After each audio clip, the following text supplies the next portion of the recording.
Bienvenue sur le podcast Revenir à soi avec Joa, un espace de méditation et de réflexion inspirant une vie plus joyeuse et plus consciente. Merci de prendre ce temps pour toi. Bonne écoute!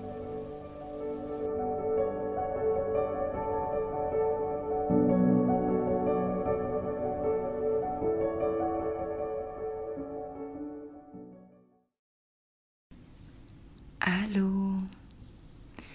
Comment ça va en ce mois de novembre?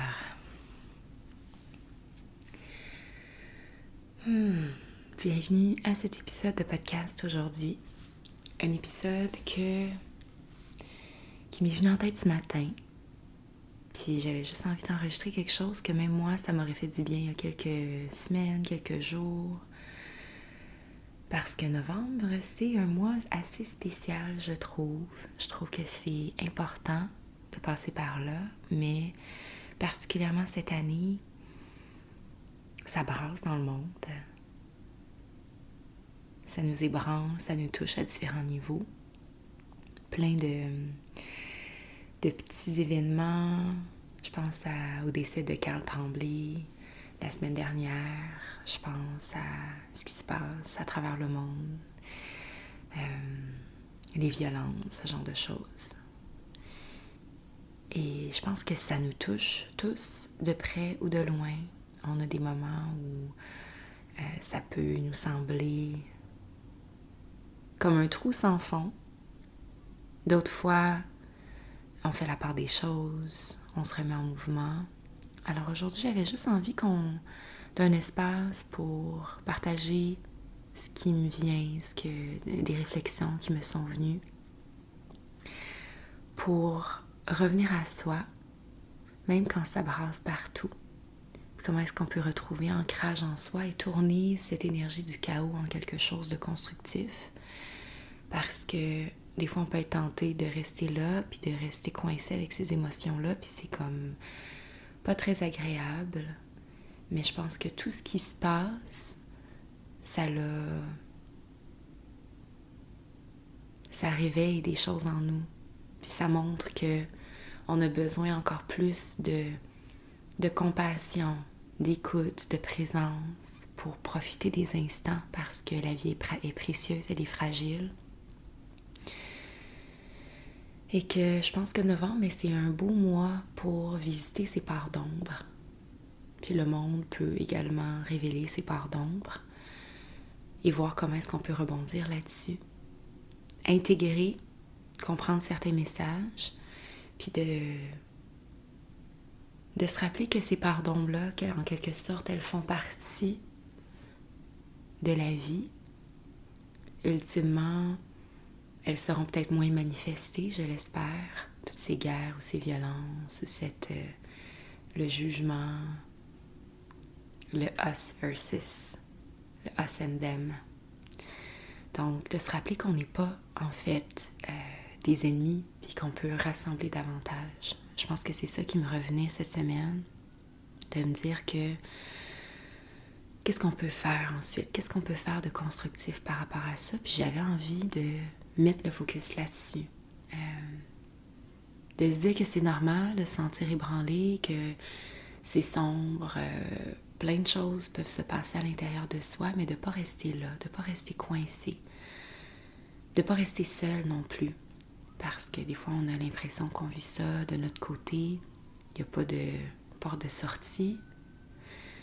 Mais il y en a vraiment. Puis je pense que collectivement, de se souder, puis de se ramener ensemble, de se ramener à l'énergie que l'on porte en soi et de se dire que c'est ça qui peut en fait triompher au final, toute cette énergie d'acceptation puis de mettre ça en mouvement. Ça va pouvoir contrebalancer puis peut-être un jour, je l'espère aussi, faire un bout de chemin plus important par rapport au reste. Je pense que novembre peut être un mois de prise de conscience. J'en avais parlé dans un précédent épisode, comment c'est un mois pour revenir à soi, justement, plus pour un repli vers soi. Je trouve que c'est un bon moment juste avant les fêtes, avant de repartir en mode festivité, rencontrer des gens et tout ça, novembre nous donne comme un break. En tout cas, je dis ça, puis en même temps, pas du tout. Pour moi, je pense que les dernières semaines aussi ont été super chargées. Fait que c'est comme cette opposition entre des semaines super chargées, mais pas nécessairement l'énergie pour tout faire. Fait que ça nous force à ralentir. Hier, je me suis couchée, j'étais brûlée. Je m'en allais faire une sieste après le souper à 7h, puis finalement, j'ai dormi jusqu'à 9h. Puis, j'étais allée me brosser les dents, j'étais allée me coucher parce que j'étais plus fonctionnelle. Grosse semaine au travail. Je me rends compte que j'en ai fait beaucoup cette année. Des fois, je m'en rends pas compte sur le coup. Ça va bien, jusqu'à ce qu'à un moment donné, mon corps me demande une pause. Puis là, en ce moment, mon corps m'en demandait une. Fait que j'ai l'écouté. Mais moi aussi, j'ai de la misère à ralentir. Je sais, les gens autour de moi le savent. Moi, je le sais. Mais quand c'est le temps, là, je le prends. Je pense que je suis mieux là-dessus que je l'étais. Je suis plus à l'écoute de ça. Puis ces moments de pause comme celui-ci, ça me fait aussi vraiment du bien. Puis je suis humaine, comme tout le monde. Puis à travers ceci, je partage que moi aussi, ça me ferait du bien. Parce que je me dis, ça pourrait être utile. Donc, pourquoi pas?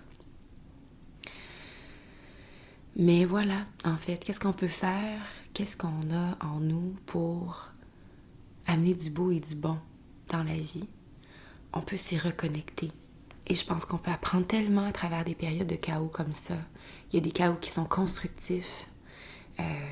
Moi, les réflexions que j'avais récemment, c'est que le monde a encore besoin, encore plus de ces moments de prise de conscience, de l'impact de ce qu'on fait, de réfléchir avant d'agir, de voir à tout ce qui peut nourrir une connexion plutôt que de la division. Et ça, c'est à petite échelle. Des fois, on se demande qu'est-ce qu'on peut faire, qu'est-ce qui est dans notre pouvoir, parce qu'on a l'impression que les conflits sont loin, puis qu'on est impuissant devant ça. Puis, je pense que le changement que l'on peut opérer, il se passe à petite échelle. Il se passe dans nos vies à tous les jours, dans nos interactions avec les autres, dans tous les gens qui sont touchés aussi par ça, qui sont sensibles en ce moment. Comment est-ce qu'on peut montrer plus d'ouverture, plus d'entraide, plus de connexion? Ça, je pense que ça peut faire une différence. Puis à vrai dire, même moi, dans les dernières semaines, dans les dernières semaines, j'avais moins envie de partager. Je sentais que mon humeur était plus en mode, ça me tente pas, je le file pas. Ça serait pas moi en ce moment de le faire parce que je me sens pas dans cette énergie-là pimpante à remonter le moral, alors que même moi, je suis comme un peu dans un lot, puis je sens que c'est correct comme ça. J'ai même pas envie de me donner un coup de pied dans le cul, en fait. J'avais pas envie de ça. Puis je me disais que il y a comme un moment pour digérer. Et là, aujourd'hui, je sentais que j'avais à nouveau cette énergie-là. Donc, c'est pour ça que j'enregistre ceci maintenant. Parce que dans ces périodes plus sombres, c'est important de s'écouter, mais après ça, de repartager, je dirais, ses cadeaux, sa voix, son art, pour amener du beau, pour compenser, pour donner de l'espoir. Et il y en a tellement. Faut pas perdre. En fait, on a vécu tellement de choses. Puis, perdons pas espoir. Gardons notre focus sur tout ce qui peut évoluer, changer. Puis, qu'est-ce qu'on peut faire ensemble? Dans cette prise de conscience, un petit moment d'intériorité pour prendre une pause, se questionner, voir après ça qu'est-ce qu'on peut amener au monde. Déjà, juste prendre le temps de respirer, puis de voir comment maintenant on se sent, qu'est-ce qui est présent dans son espace mental, puis qu'est-ce qu'on peut laisser aller, qu'est-ce qu'on porte, qu'est-ce qui nous habite, d'en prendre conscience, puis de se rappeler qu'est-ce qui est dans notre zone d'action et qu'est-ce qui ne l'est pas, et tourner ça dans du constructif. C'est correct qu'on se sente différemment que d'habitude. On peut se dire, ok, d'habitude, je suis peut-être plus ci ou cela. Mais en ce moment, Des fois, ce passage-là, dans cette zone de noirceur, elle est requise. Elle est nécessaire. Elle nous permet après ça de voir la vie avec un autre regard. Mais moi, j'ai l'impression que dans les dernières semaines, j'ai perdu un peu de naïveté. Je l'aime, cette naïveté-là, dans certains cas. J'aime pouvoir voir les choses avec du positif. Mais c'est important aussi de voir les choses terre à table, de se dire, OK, c'est pas... Il y a de la souffrance, il y a des choses qui se passent en ce moment. Et c'est grave. C'est grave. Il faut que ça change. Il faut que ça change. Faut qu'on bouge. Faut qu'on prenne soin de nous d'abord. Faut qu'on prenne soin de l'autre. Faut qu'on prenne soin de la terre. Faut qu'on soit conscient de l'impact de nos gestes au-delà de notre petite vie. Puis qu'on apprenne à mieux vivre ensemble en collectivité. Et je donne beaucoup de formations en ce moment sur, justement, le thème de base, c'est en fait sur la diversité et l'inclusion dans mon travail, parce que je suis consultante en ressources humaines, puis en ce moment, cette semaine, je donnais 5 formations là-dessus, puis je trouve que c'est tellement un sujet important d'être capable d'aller au-delà des différences de l'autre, d'être capable de s'ouvrir avec curiosité plutôt que du jugement. Je vois les visages des gens s'ouvrir et une curiosité sincère à travers le contenu qui est partagé parce que ça nous touche tous. Et je pense que ça commence comme ça. Au lieu de tomber en mode jugement, au lieu de tomber en mode je me suis fait une idée sur telle personne, puis je l'ai classée, puis je continue mon chemin, puis j'ai pas envie d'aller à la rencontre de l'autre. Comment est-ce qu'on peut créer davantage de liens? S'intéresser aux histoires et sortir de notre petit chemin tracé parce que tout doit aller vite, vite, vite.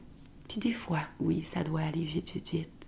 Mais ces petits moments de conscience-là, de dire, hey, mais si je ne le prends pas ce moment-là pour entrer en connexion avec l'autre, est-ce que je passe à côté d'une expérience de vie qui peut me faire grandir? Je pense que quand on sort de son chemin tracé, on peut tellement apprendre sur soi, sur l'autre, s'ouvrir à différentes cultures, différentes manières de voir les choses, de ne pas condamner l'autre non plus par ignorance, parce qu'on apprend tous les jours, on apprend de nos échanges.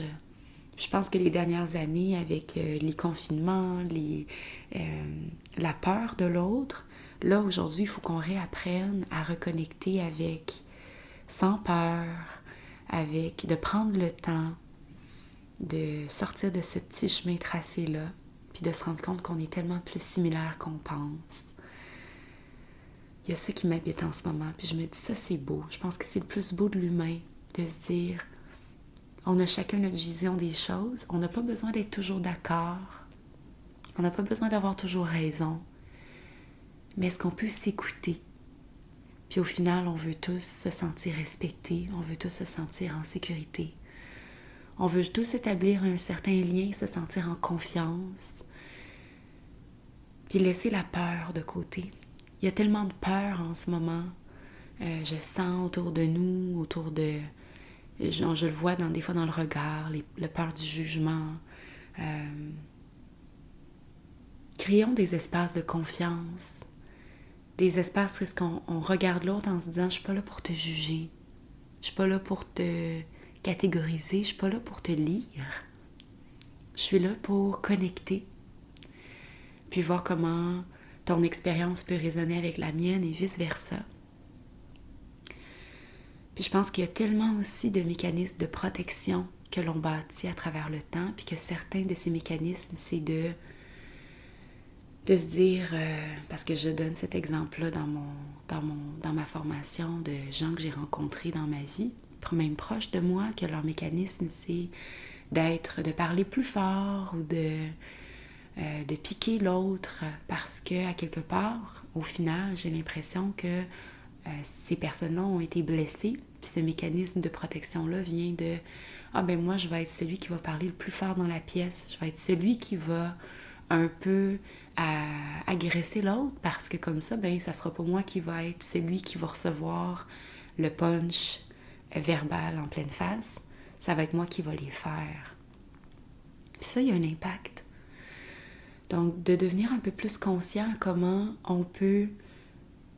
nos actions peuvent avoir des impacts, peuvent avoir, un peu comme quand on lance une pierre dans l'eau, comment il y a comme des cercles de réverbérescence et d'écho qui se font. Et d'être conscient que comment est-ce que mes actions, même des choses qu'on peut penser anodines, est-ce que le monde, ça l'amène dans la bonne direction? Puis c'est pas à devenir fou, là, on n'a pas à scrutiner puis à regarder toujours et toujours double-checker et douter de ce que l'on fait, mais c'est quand même d'avoir cette prise de conscience-là que on vit pas en silo. On n'est pas une maille solo dans la vie. Puis autant que, oui, c'est important de s'affirmer, de faire ce qui fait du sens pour soi. Puis je pense que le discours en ce moment dans le monde, dans la société, c'est beaucoup affirme-toi, laisse-toi pas marcher sur les pieds, dis ce que tu as à dire. Et oui, je suis d'accord avec ça, mais nuançons tout cela. Et c'est de se dire ce que tu penses, t'as le droit, on a le droit de le penser, on a tous le droit à notre opinion, même si ça peut détonner, même si c'est pas l'opinion de masse, puis c'est bien correct. Il en faut de la divergence d'opinion. Comment est-ce qu'on peut accepter davantage nos différences, puis de pas sentir qu'on a besoin de convaincre, de mettre ça dans la gorge de l'autre, de se sentir menacé si quelqu'un a une opinion différente. Parce qu'au final, on est peut-être à des moments différents dans nos vies, puis je me dis, ben, même pour moi, à des moments où, tu sais, j'ai des... Même pour moi, j'ai des moments dans ma vie où j'avais des décisions plus tranchées. Je pensais que c'était comme ça. Je ris quand je repense à un moment où est-ce que je suis tombée végane quand j'avais 20 ans à Tofino, puis que je lisais donc ben, puis j'écoutais des Spirit Science sur YouTube, puis c'est comme la révolution d'informations qui m'arrivait, puis je pensais donc ben que c'était comme ça qu'on devait faire les choses. Puis j'ai testé des choses de ce point-là, de parler, puis je voyais les faces du monde qui me regardaient avec des points d'interrogation en face en disant « Mais quelle affaire, tu sais, quel phénomène, c'est comme... Je vis ma vie, puis c'est correct, donc arrêtons d'essayer de convaincre plutôt de vivre dans notre vérité. Si ça résonne avec l'autre, ben tant mieux. Puis moi, c'est l'approche depuis, tu sais, on apprend de nos erreurs, de nos parcours on s'expérimente dans différents spectres de nos vies. Puis des fois, ben, on a devant nous quelqu'un qui s'expérimente dans une zone que plus tard, ben, c'est nécessaire dans son apprentissage de dire « Ah, ben, tu sais, ça, j'ai vécu ça, puis c'est pas tant la chose maintenant qui résonne avec moi maintenant, mais parce que je l'ai expérimenté, ben maintenant, je sais que c'est pas là que je vais aller. » Donc, laissons aussi les gens faire leur expérience, de ne pas juger. Parce que si je me regarde moi-même, quand j'avais 19 ans, 22 ans, 25 ans, c'est sûr qu'il y a des affaires que je serais comme « Hey, ticoune, t'as des croûtes à manger » ou il y a encore des choses que j'ai appris, puis « Thank God I did ». Je sens que j'ai évolué là-dedans, je sens que j'ai fait des trucs qu'à ce moment-là, ben ça faisait plein de sens. Puis aujourd'hui, ben je me regarde avec distance, puis je me dis, ben il y avait d'autres chemins. Puis on emprunte toujours d'autres chemins. Fait qu'ayons plus de compassion envers soi-même, envers l'autre. Même si on voit des choses qu'on ne sait pas de bon sens, non, ok. Mais il y a une manière de le dire. On n'a pas besoin de nourrir cette vague d'agressivité dans le ton, dans la manière de condamner les autres. Adoptons une posture qui est plus dans Ahimsa, dans la non-violence. Puis, à travers les dernières années, depuis ma formation de yoga et même à travers ce podcast-là, j'ai envie de partager ça parce que je pense tellement que dans le comment on aborde la vie, ça a un impact sur le monde à petite échelle, puis après ça à grande échelle, puis après ça à très grande échelle. Mais ça commence avec soi. Donc, on a encore ce pouvoir-là, on a encore ce choix-là Puis gardons ça en tête. Puis juste en parler, on dirait que ça me donne de l'énergie parce que j'y crois tellement. Ça me rend quasiment émotive à quel point j'y crois. Je trouve que le monde a besoin de ça. Je trouve qu'il y a de la souffrance. J'ai des amis autour de moi en ce moment. J'entends des choses. Je suis comme, oh mon Dieu, je suis tellement... Des décès, des tristes, des drames. Puis je suis comme, I feel for you so much.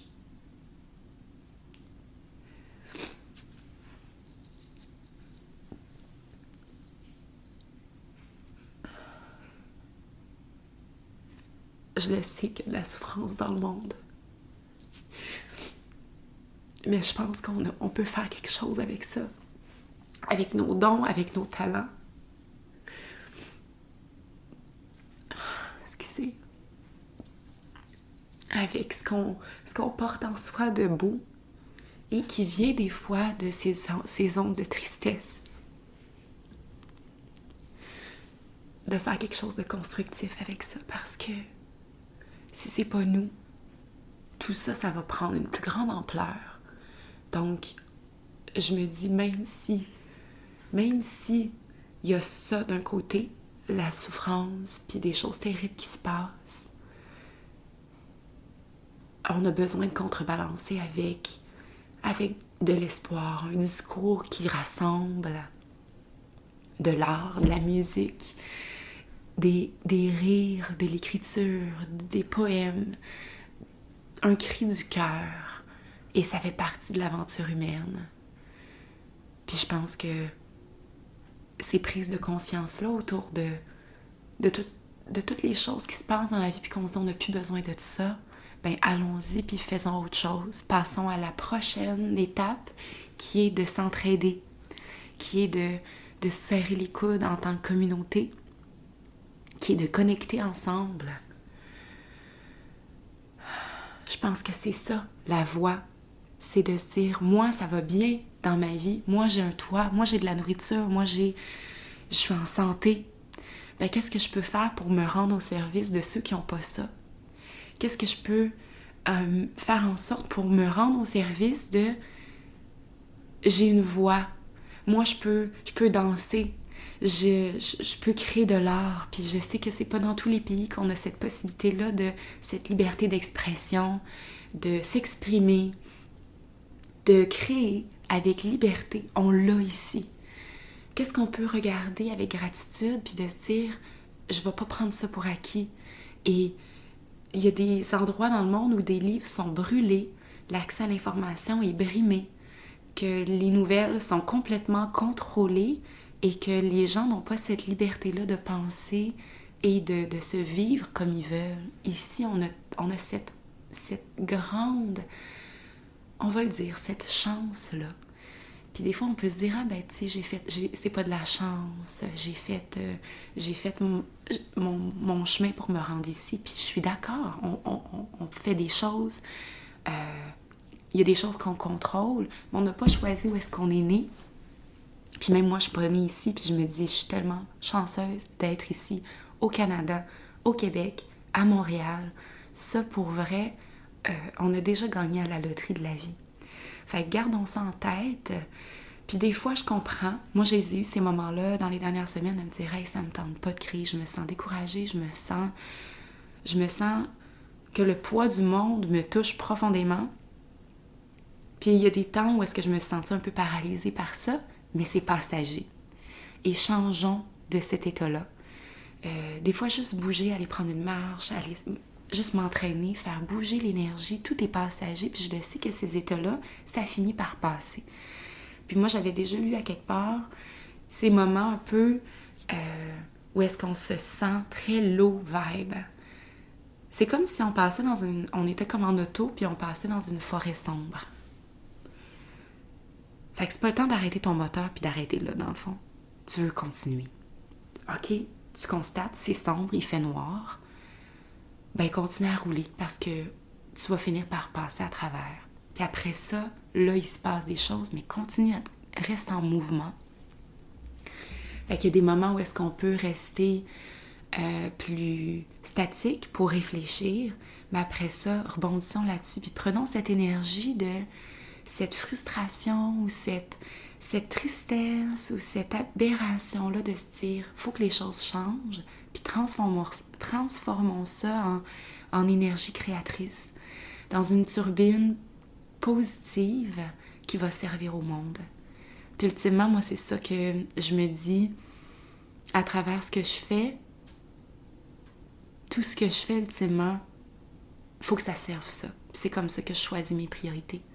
C'est comme ça que même si je suis fatiguée, j'ai quand même 3 cours de yoga par semaine. Puis il y a des semaines, ces dernières semaines, c'était tough. J'en avais plus d'énergie. Puis j'étais fatiguée. Puis j'étais vraiment fatiguée. Mais je me disais, ça va me faire du bien, ça va faire du bien aux gens. Puis c'est vrai, à la fin de mon cours, je me sentais... Voyons les larmes. Je me sentais connectée aux gens, de me dire, c'est ça qui me drive, de me dire ce que... Même si moi, je me sens chez nous en mode, je resterais sur mon divan à dormir ou à whatever, tourner ça dans ma tête, tout ce qui se passe dans le monde, non. Si je me mets en mouvement, j'y vais. Puis oui, des fois, c'est comme le fait d'être en contact avec les gens, ça donne une énergie nouvelle. Puis ultimement, après, j'ai l'impression que on a augmenté le niveau vibratoire des gens qui étaient présents, puis on s'est nourri d'un espoir collectif, puis ça m'a changé, moi aussi, ça a fait en sorte que je suis sortie de ma forêt sombre. Fait que les cours que je donne ça parce que ça vient servir l'humain. Ça me sert, moi aussi, à me rendre au service de tous les gens qui répondent à l'appel. Ça me donne ce sentiment-là pour moi que je transforme mon énergie en quelque chose qui peut être utile. Fait que faisons ça. Fait faisons plus de ça en communauté, d'entraide, de connexion. Tout ce qui peut nourrir la paix, le rassemblement. Puis ça va au-delà de l'argent, des sous. C'est des choses qui se font, c'est du bénévolat. Tu sais, ultimement, c'est des choses que ça peut être fait d'un point de motivation tellement intérieure qu'il n'y a pas rien qui va payer ou qui va... Et ça nourrit tellement. Fait que là, les fêtes arrivent, fait que là, la zone froide arrive. Allons dehors, allons aider, allons servir de la soupe, man. Faisons quelque chose pour se rendre utile, qui va au-delà, offrons notre temps. Si on a ce temps-là, puis des fois c'est correct, des fois on ne l'a pas tout le temps, mais offrons de ce qui est possible en petites parcelles à ce qui peut être constructif. Et voilà, donc prenons du recul sur certaines choses. Des fois il y a beaucoup de réactivité. Notre sentiment qui vient sur l'instant, ça peut être... ça nous traverse, hein? L'énergie, les émotions, c'est de l'énergie en mouvement. Même moi, là, je le sens. Il y a des émotions qui montent, puis c'est correct. Ça fait que je suis vivante, je me sens vivante. Puis je le sais que ça passe. Là, je souris. Fait que...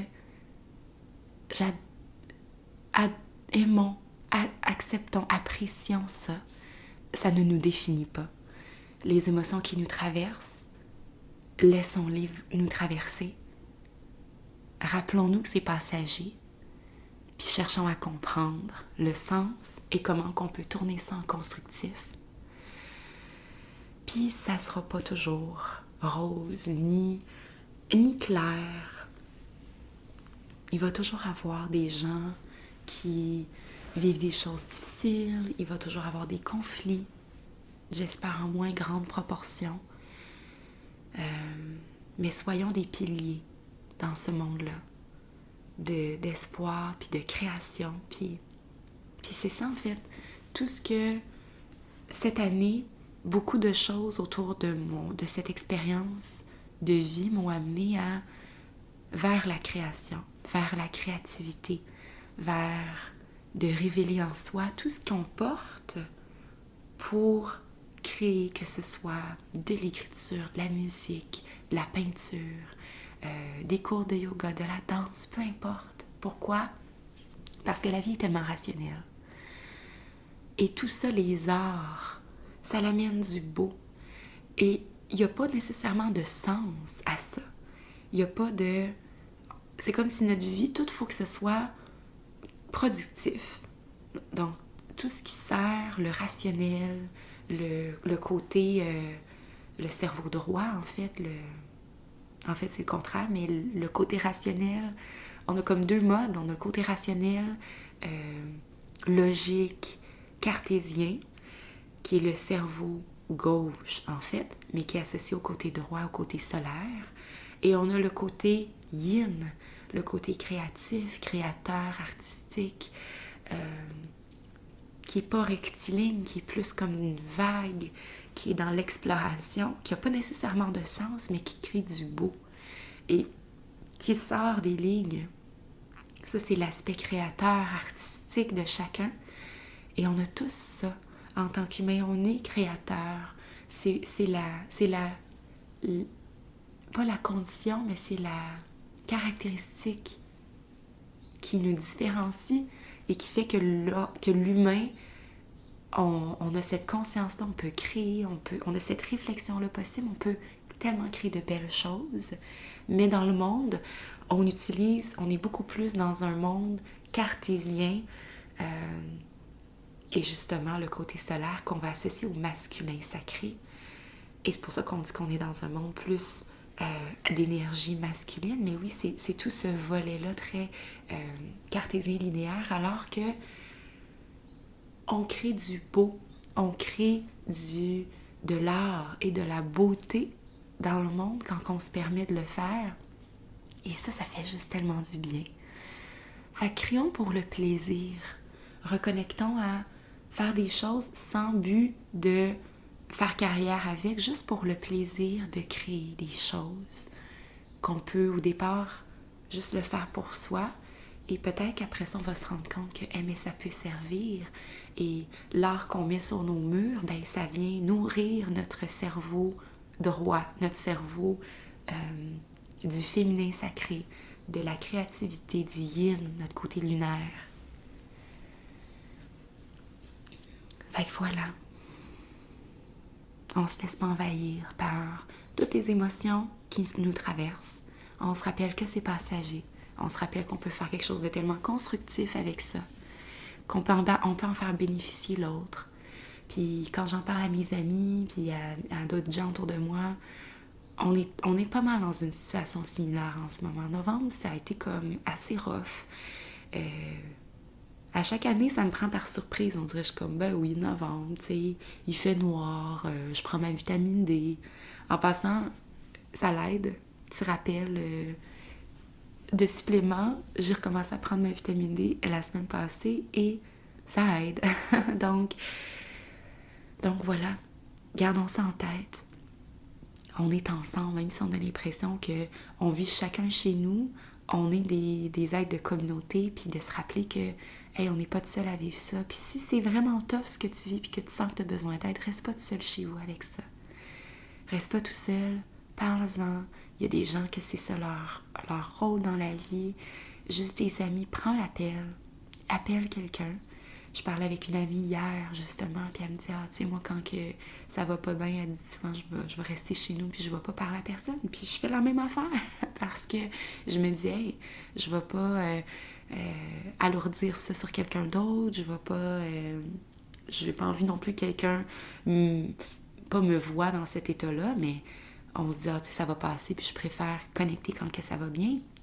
Mais non, ça fait plaisir aux autres d'être là quand que ça va pas bien. Puis l'année passée, et exactement ça encore s'est passé. J'étais fatiguée, j'avais besoin d'aide, puis les gens autour de moi, je recevais du soutien et ça nous aide de sentir qu'il y a des gens autour de soi, vraiment. Fait que si on est toujours la personne qui aide les autres, ben des fois si ça va pas bien, c'est l'occasion que les autres maintenant puissent t'aider, puissent répondre à l'appel pour que tu puisses te sentir que c'est le retour du balancier positif et que les gens peuvent te retourner également ce même apport et soutien. Hey, ça m'a fait du bien de te parler aujourd'hui. Ça m'a fait du bien parce que juste de savoir que ce message-là est là, qu'on peut s'y connecter, viens m'en parler, viens me partager comment ça fait écho. Je pense qu'avec le podcast, moi, ce qui me challenge, pour être honnête, ce que je trouve un peu plus difficile, moi qui est habituée de me nourrir beaucoup de l'interaction avec les groupes quand je donne la formation, quand je donne mes cours de yoga, ou quand le non-verbal est important, de savoir comment ça résonne. Puis là, avec mon podcast, je parle à ma fenêtre puis à un micro. L'énergie transite quand même en moi, mais si ça a résonné d'une quelconque manière, juste un message, juste « Hey, je t'ai écouté », juste de savoir, de mettre un visage, ça fait tellement une différence et ça me motive d'une certaine manière encore plus à partager, même si ultimement je le fais parce que j'ai du plaisir à le faire, puis l'effet que ça fait, ben ça appartient au monde, mais c'est quand même, ça fait comme un miroir différent, avec une interaction en différé, mais quand même. Donc, viens m'en parler. Viens m'écrire juste un mot si tu veux. Et partage si ça peut être utile, si ça peut motiver, donner espoir, mettre les gens en mouvement vers quelque chose de plus positif et constructif dans notre société, dans notre monde. Let's go. Let's go. C'est important pour ce monde dans lequel on vit, qu'on est en train de construire ensemble et qu'on va laisser un jour à la prochaine génération. C'est là, nous, on entre en scène. On est là, puis on a cet impact-là. Et on a tellement une petite fenêtre de vie comparativement à la Terre a comme, je pense, 14 milliards d'années. Je sais plus, mais c'est dans les milliards d'années. Je veux dire, on est là en clin d'œil. Fait que si on a à faire quelque chose, it is freaking now. Donc, quand on se sent comme nos messes peuvent se transformer en message, c'en est un, ça, le message de se dire, OK, on peut faire quelque chose de constructif. Puis on peut s'entraider. Alors voilà, merci pour ta belle écoute. Je te souhaite une belle journée. Je te souhaite un espace pour continuer à réfléchir là-dessus et voir si tu as besoin de rester pour intégrer et voir qu'est-ce qui ressort de ça, puis après ça, passons à l'action. Puis amenons de l'espoir et utilisons tout de ce qui est possible de partager et qui amène du beau et du bon dans le monde. Let's go. Ne nous censurons pas là-dessus parce que le monde en a besoin. Alors, merci. Je te souhaite une belle journée. Namasté.